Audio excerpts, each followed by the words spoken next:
తెలంగాణలో అత్యంత పవిత్రమైన యాదగిరిగుట్ట లక్ష్మీ నరసింహస్వామి వారి ఆలయ ట్రస్ట్ బోర్డు నియామకం ఇప్పుడు కాంగ్రెస్ పార్టీలో పెద్ద చిచ్చేరేపింది.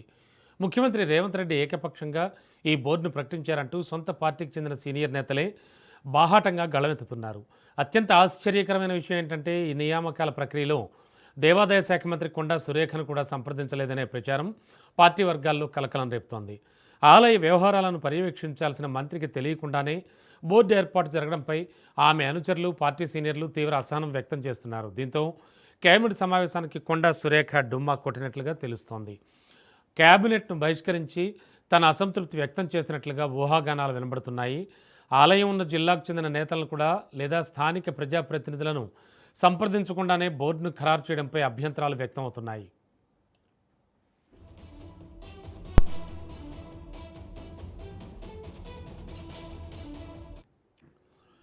ట్రస్ట్ బోర్డు చైర్మన్గా ఎంఎస్ఎన్ రెడ్డిని నియమించడం, ఇతర పార్టీ నేపథ్యం ఉన్నవారికి స్థానం కల్పించడంపై పార్టీలో తీవ్ర విమర్శలు వినబడుతున్నాయి. ముఖ్యంగా చిరంజీవి సతీమణి కొణిదెల సురేఖను సభ్యురాలుగా చేర్చడంపై రాజకీయ పక్షపాతంగా కాంగ్రెస్ నేతలు భావిస్తున్నారు.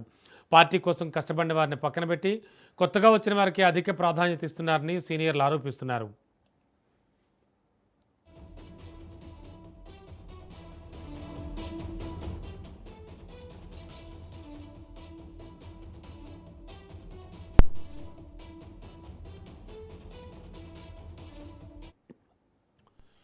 ఈ వ్యవహారాలన్నీ అధిష్టానం దృష్టికి తీసుకెళ్లడంతో టీపీసీసీ నాయకత్వంపై అధిష్టానం వివరణ కోరినట్లు సమాచారం.